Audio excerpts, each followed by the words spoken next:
Have you ever been to a chiropractor? I went to the joint chiropractic once and forget, and I was like, this is they just revolve you through next. There's no diagnostics whatsoever. So I was Same like, thing okay. for everybody too. Same exact thing. It was a little concerning, so yeah, more. So this would be a very, very different experience than that, but It already has been. Just the level of diagnostics already that have got into it have been like night and day. it'd be like going to a dentist and getting a drill with it. Your Yeah, teeth looked in your within the mouth. first minutes. All right, come on over. This is where we typically find cavities on people, so we'll start drilling there. Yeah. I saw a video of one of your patients on Instagram and I was like, oh my God, that's me. Where he complained about feeling like he couldn't sit down on one side. So for me, I feel like I can't get this sits bone to really sit down. So I had my first baby in March. It was a wonderful experience, but just haven't felt like things have been the same. So I've been a lifelong athlete and I was running a fair amount up until I think it was my 7th month of pregnancy, and then switched to cycling. And then after I had the baby, decided I was going to go back to things, and nothing has felt the same. So I've done some physical therapy to try and strengthen the glute medius, right? The typical things that you do when you say you have pelvic, instability. But I just don't feel like I'm back to normal. So it told me it's probably more than just muscular. It's probably spinal. And so here I am. And feeling like pain is limiting my duration and intensity of my workouts rather than fatigue or exhaustion. I'm kind of fighting my gait when I run. Right. Okay, let's get back to the pain that you're feeling. So when you do feel, you said pain is the thing that's limiting you. Can you tell me where and why and all that? Yeah, so it's particularly when I run that I feel the pain the most. I feel pain on the right side of my lower and mid back. So the QL region along here. Oh, so it goes pretty high up. And then I also will feel pain in my TFL, so the front. So on stance here and on swing through here. Got it. I feel like I'm having a hard time getting my body to rotate step by step by step. Right. Well, that makes sense with your x-rays. So just really quick with the size difference of these holes, what's happening over here is your left side is internally rotated. So basically means is this side is rotated this way. It doesn't surprise me at all. It's actually rotated this way. I was experiencing some pain, right, that very classic IT band pain, where right out the outside here, and the only thing that would make it feel better is stretching through here. And then all of a sudden, you feel that release, but I'm still back again. Every time I run, it comes back. So it told me it wasn't just muscle tightness, it's something in my movement patterns is not going. All right, but you do have a huge amount of rotation. It's like 12 millimeters that's going that way, which is really significant. So have you ever been to a chiropractor? I went to the joint chiropractic once and never again. This is revolve you through next. There's no diagnostics whatsoever. So I was Same like, for everybody too. Same exact thing. Yeah, it was a little concerning. So yeah. So this would be a very, very different experience than that, but It already has been. Just the level of diagnostics already that have got into it have been like night and day. like going to a dentist and getting a drill with it. Your have teeth looked in your within the mouth. first few minutes. All right, come on over. This is where we typically find cavities on people, so we'll start drilling there. So you definitely have a big ball of swelling right here. That hurts right there, Yeah, right? but it actually feels nice when you press on it. But This is the other one that I'm seeing. Tender here. Got some swelling here. That's that one that's like on a super tilt right here. You see, that's like really tilted up. All right, we are definitely going to work on that. So that's going to help you with a lot of this curve that you're having over here. But tell you what I find over here. do your adjustments normally hurt? No. Unless you look like this. Okay, when I so do. try and relax. Then, Yeah. This is your pelvis. So basically the way that this is rotated this way. This rotates. What happens is it rotates the rest of the spine, right?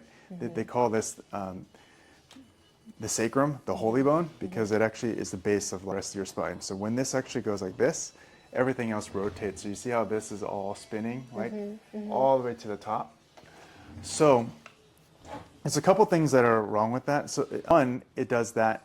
It also rotates your pelvis with it too, right? And so that's why you're getting the pain.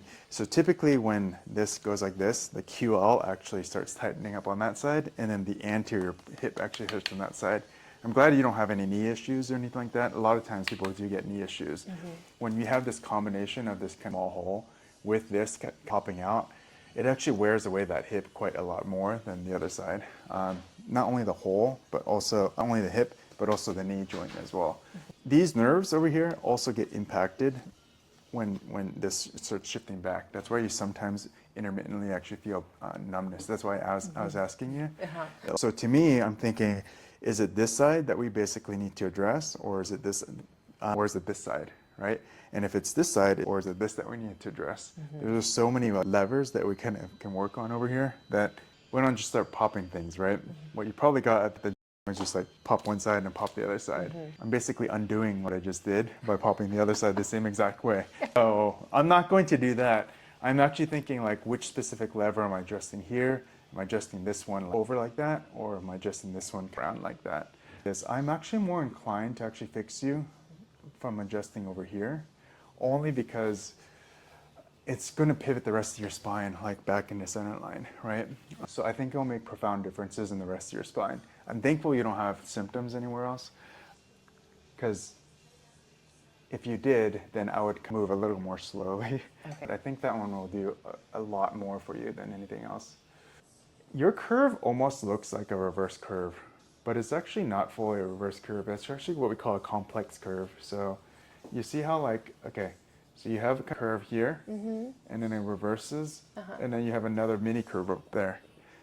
These are kind of the more difficult curves to correct because you have basically 3 curves where you should have 1.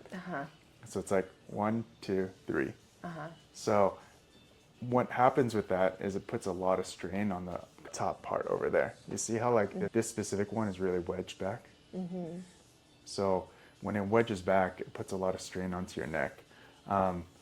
The hard part about that is it actually does impact the rest of your spinal cord. So I do want to work on that. So this is your C3. This is actually one of the hardest adjustments. Fun times. Okay. You're telling me it's not going to hurt if I don't clench up after you say stuff like that to me? What? Super easy. So we're going to just basically push that forward. Cool. So you're going to just relax, and I'm going to give it. Good. All right. Not too bad, Did right? it? Yeah, we did. All right. That was your first one. All How right. was that? Yeah, good. That was the scariest one. Yeah. Usually people are most scared about that. It's the closest to home. Exactly. So that was pretty loud. So the reason why our adjustments are a little bit louder, just so you know, is because we're actually adjusting the disc. We're not necessarily adjusting these side joints that are over here. Most chiropractors, like what you probably got at the joint, was you're lying on your back and you basically twist one side and the other side. So we don't do that. We actually just front to back to push it on top of the disc. So that's why it sounds a little bit louder. This is how I'm going to adjust your sacrum, okay?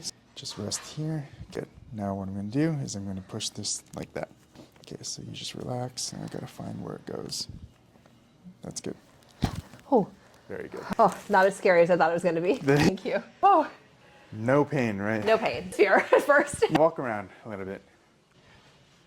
It definitely feels different. It's going to be a lot different. That one is probably one of the more powerful. Actually, both of those are actually more powerful. Hard to say, right? The top and the bottom, the bookends, right, probably have the most influence on one another. They do. I definitely notice a difference. Like when I come in and out of any sort of ending up and down pattern, I don't feel that temptation to swing my hip out of the way, like just go straight up and down. Like I don't feel like this gyration sensation that I used to have when I would move. Nice. Big difference. Wow. Thank you. So we don't pop a lot of things, right? And you cut that on the videos. But I do want you walking around a little bit outside before you sit back down in your car, because your brain basically has to accept. It's not just like Legos where we just like pop things in. Your brain has to accept a new position and start activating muscles, right, according to where the bone is now. Because they play a supporting role, right? Right, will do. It's because it's a new lever, so as we shorten those attachments, your body has to just use it a little bit. So just walk around for like 10 minutes outside on the path, especially when we work on something big like that. Thank you. Questions? No. Cool. All right. Thank you.